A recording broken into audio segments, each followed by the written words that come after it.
할렐루야. 오늘 금요성령 집회 오신 여러분들을 주님의 이름으로 환영합니다. 오늘 함께 우리가 볼 말씀은 마태복음 21장 33절에서 46절까지의 말씀입니다. 마태복음 21장 33절에서 46절까지의 말씀. 우리 한 절씩 교독해서 읽도록 하겠습니다. 제가 먼저 읽겠습니다.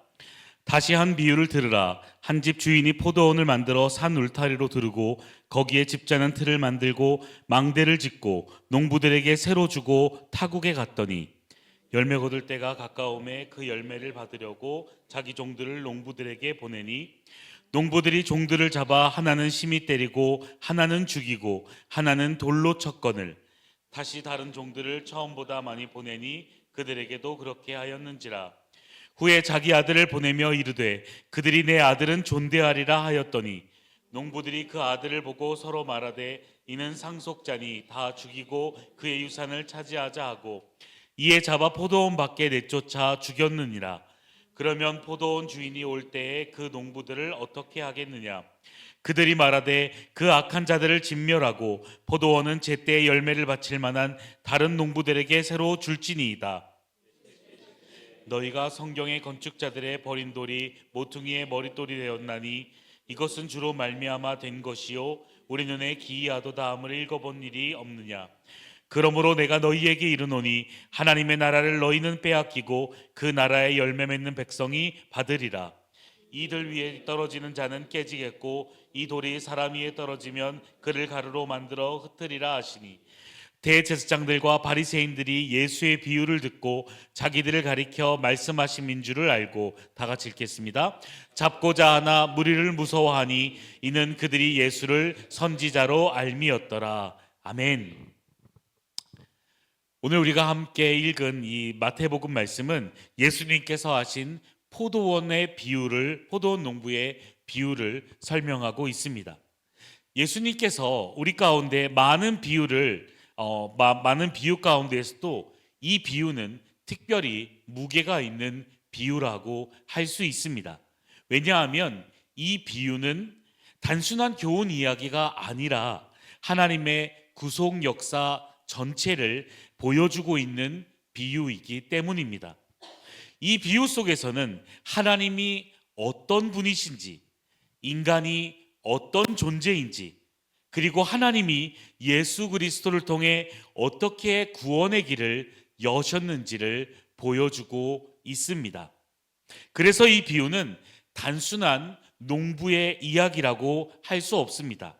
결국 이 비유는 예수 그리스도의 십자가의 이야기라고 할 수 있습니다. 오늘 본문 이전인 마태복음 21장은 예수님의 예루살렘 입성을 표현하고 있습니다. 예수님은 나귀를 타고 예루살렘으로 입성을 하시죠. 그때 많은 사람들이 종려나무를 흔들며 호산나 호산나 다윗의 자손이여 라고 하면서 사람들은 예수를 메시아의 왕으로 그렇게 불렀습니다. 그런데 예수님은 예루살렘에 들어가신 후 곧바로 성전을 청결하게 하시는 성전 척결 사건이 나타납니다. 성전에서 장사하는 사람들의 상을 뒤엎으시며 내 집은 기도하는 집이니라 라고 이렇게 말씀을 하시죠. 이 사건 이후에 종교 지도자들은 예수님께 와서 따집니다. 네가 무슨 권위로 이런 일을 하느냐? 그들은 예수님의 권위를 인정할 수 없었기 때문입니다. 그러자 예수님은 직접적인 대답 대신에 마태복음 21장에서 22장까지 총 3가지의 비유를 들어 설명을 하고 계십니다.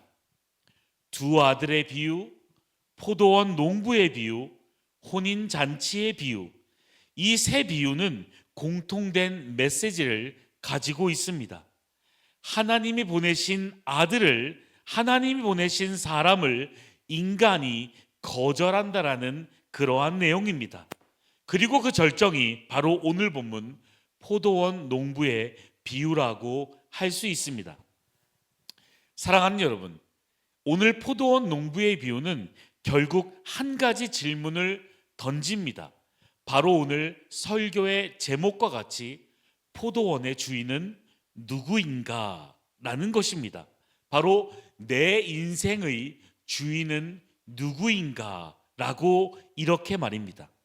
우리는 종종 이렇게 말을 하죠. 내 인생이다. 내 시간이다. 내 계획이다. 마치 우리의 인생이 우리가 주인인 것처럼 생각을 합니다. 그런데 다시 한번 생각해 볼까요? 정말 그렇습니까? 정말 우리의 인생이 우리의 것입니까? 예수님은 이 비유를 통해서 세 가지 사실을 보여주고 계십니다. 첫 번째는 하나님은 포도원의 참된 주인이시라는 것입니다. 본문 33절 말씀 다시 한번 함께 보실까요? 다시 한 비유를 들으라. 한 집 주인이 포도원을 만들어 산 울타리로 두르고 거기에 집 짜는 틀을 만들고 망대를 짓고 농부들에게 새로 주고 타국에 갔더니. 아멘. 이 말씀을 들은 사람들은 포도원이라는 이미지를 낯설게 여기지는 않았을 것입니다. 하나님은 이미 구약 성경에서 이사야서의 말씀을 통해서 자기 백성을 포도원으로 비유하신 적이 있었기 때문입니다. 예수님은 바로 그 이미지를 다시 사용하고 계십니다. 여기서 주인은 하나님입니다. 그리고 포도원은 하나님의 백성이라고 할 수 있습니다.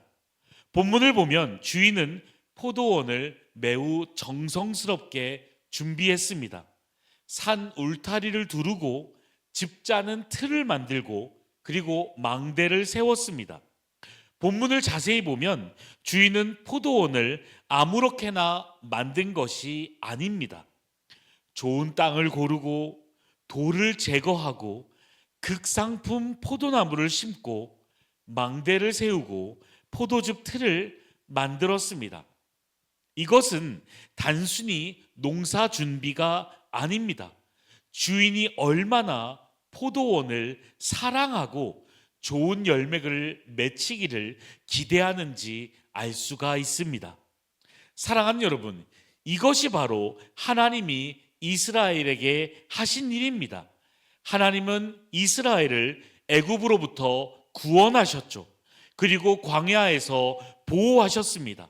율법을 주셨습니다. 가나안 약속의 땅으로 그렇게 보내셨습니다. 성전을 주셨습니다. 이 모든 것이 하나님의 은혜라고 할 수 있습니다.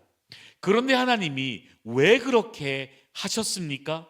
한 가지 이유입니다. 바로 열매를 맺기 위해서입니다. 주인이 포도원을 만드는 이유는 단순히 포도나무를 심어 놓기 위해서가 아닐 것입니다. 바로 열매를 기대하기 때문입니다. 그러나 성경에서는 이 열매를 단순한 생산물로 표현하진 않습니다. 하나님이 기대하시는 열매라는 것은 하나님과의 바른 관계 속에서 나타나는 삶의 열매입니다. 하나님은 단순히 종교적인 그러한 형식을 원하시는 것이 아니라 하나님과 동행하는 삶을 원하셨다라는 것입니다. 그래서 하나님이 포도원을 만드신 이유는 단순히 포도를 얻기 위해서가 아니라 자기 백성과 함께하기 위함이었습니다. 하나님은 자기 백성을 하나님과 동행하며 하나님을 사랑하며 하나님을 닮아가는 삶의 열매를 맺기를 그렇게 원하셨다라는 것입니다. 하나님과 동행하는 삶, 하나님을 사랑하는 마음, 하나님을 닮아가는 삶이 바로 열매라는 것이죠. 사실 하나님께서는 오늘 우리 인생도 그렇게 준비하셨습니다. 우리에게 생명을 주셨고, 가정을 주셨고, 교회를 주셨고, 말씀을 들을 수 있는 기회를 주셨고, 예수 그리스도의 복음을 듣게 하셨습니다. 우리는 종종 이것을 당연한 것으로 여깁니다. 마치 이것이 내 것인 것 마냥 그렇게 생각을 합니다. 그러나 성경은 전혀 다른 시각을 보여준다라는 것입니다. 포도원은 농부의 것이 아닙니다. 바로 주인의 것이라는 것입니다. 하나님은 우리의 인생을 주신 것이 아니라 맡기셨습니다. 농부들은 단지 맡아서 관리하는 사람들입니다. 이것이 바로 성경이 말하는 청직이라는 것이죠. 그래서 우리의 인생은 우리의 소유가 아닙니다. 하나님께서 우리에게 잠시 맡기신 포도원이라는 것입니다. 우리는 주인이 아니라 청지기입니다. 그런데 문제는 여기에서 시작됩니다. 포도원 자체에 문제가 있었던 것이 아니라 농부들의 마음에 문제가 있었다라는 것입니다.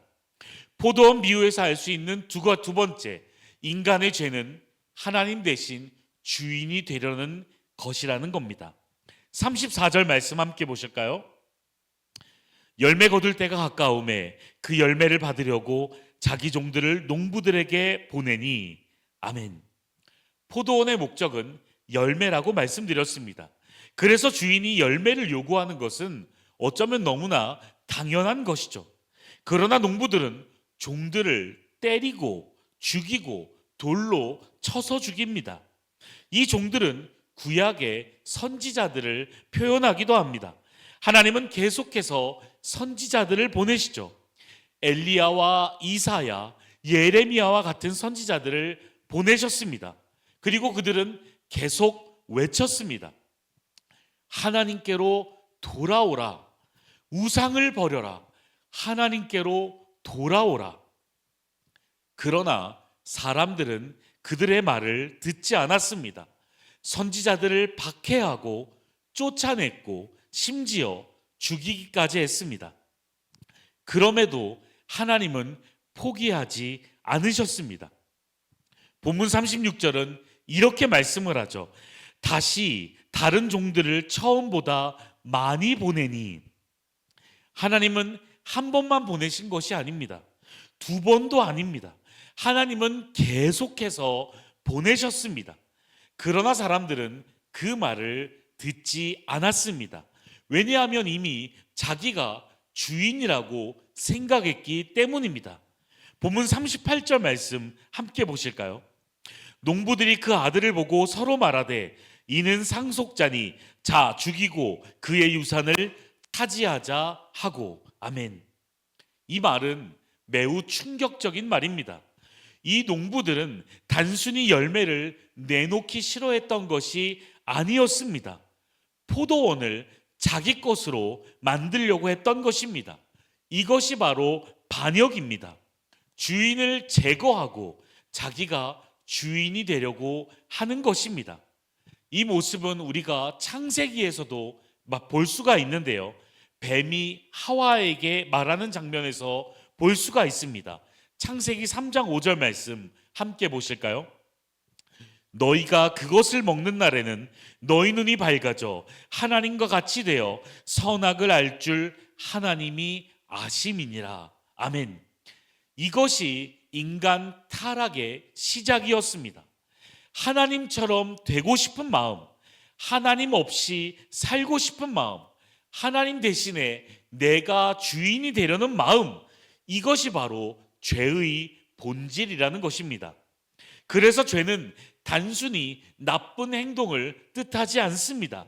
누가 내 인생의 왕좌에 앉아 있는가 하는 문제입니다. 사람은 아까도 이야기했지만 이렇게 말을 하죠. 내 인생이다, 내 시간이다, 내 계획이다. 그러나 성경은 말합니다. 고린도전서 6장 19절 20절 말씀 함께 보실까요? 너희 몸은 너희가 하나님께로부터 받은 바 너희 가운데 계신 성령의 전인 줄 알지 못하느냐? 너희는 너희 자신의 것이 아니라 값으로 산 것이 되었으니 그런즉 너희 몸을 하나님께 영광을 돌리라. 아멘. 우리의 인생은 하나님의 것이라는 것입니다. 그런데 하나님은 인간을 포기하지 않으셨습니다. 그래서 하나님은 마지막으로 한 분을 보내셨습니다. 포도원 농부의 비유를 알 수 있는 세 번째 것, 바로 하나님은 결국 아들을 보내주셨다라는 것입니다. 본문 37절 말씀 함께 보실까요? 후에 자기 아들을 보내며 이르되 그들이 내 아들은 존대하리라 하였더니 아멘. 이 장면은 비유의 절정을 드러내고 있습니다. 주인은 종들을 보내도 계속 거절당했습니다. 하지만 포기하지 않았습니다. 그래서 결국 자기 아들을 보냅니다. 여기서 중요한 표현이 있습니다. 바로 자기 아들. 구약에서 하나님은 종들을 보내셨습니다. 그러나 마지막에는 아들을 보내셨죠. 히브리서 1장 1절 2절 말씀은 이렇게 말씀합니다. 옛적의 선지자들을 통하여 여러 부분과 여러 모양으로 우리 조상들에게 말씀하신 하나님이 이 모든 날 마지막에는 아들을 통하여 우리에게 말씀하셨으니 이 아들을 만유의 상속자로 세우시고 또 그로 말미암아 모든 세계를 지으셨느니라. 아멘. 예수님은 단순한 선지자가 아닙니다. 하나님의 아들입니다. 그리고 그 아들은 단순히 말씀을 전하러 오신 것이 아닙니다. 십자가에서 죽으러 오셨습니다.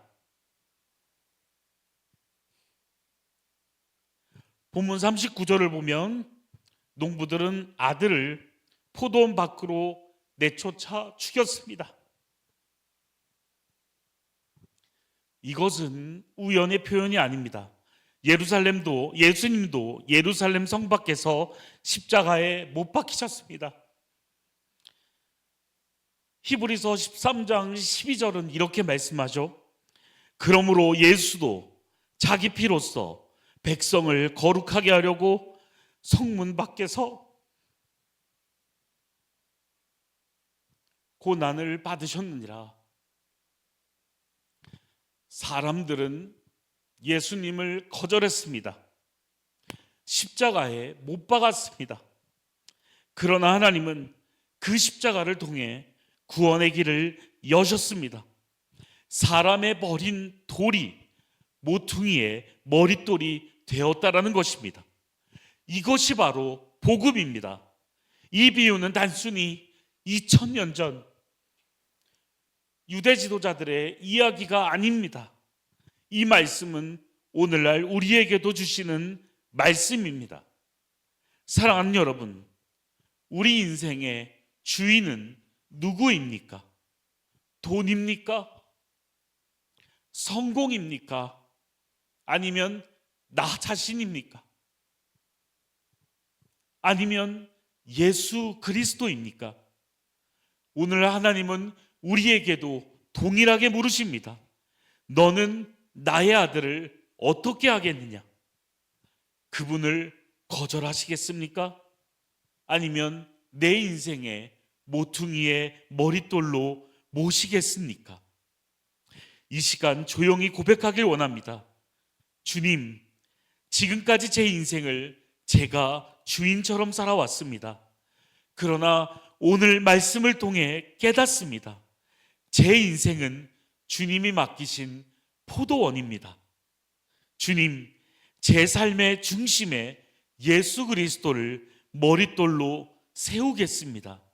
제 삶이 주님이 기뻐하시는 열매 맺는 포도원이 되게 하여 주시옵소서. 지금 우리는 사순절 기간을 거치고 있습니다. 우리가 계속해서 예수 그리스도의 십자가를 묵상하며 오늘 이 시간에 기도하는 마음으로 우리 함께 찬양했으면 좋겠습니다.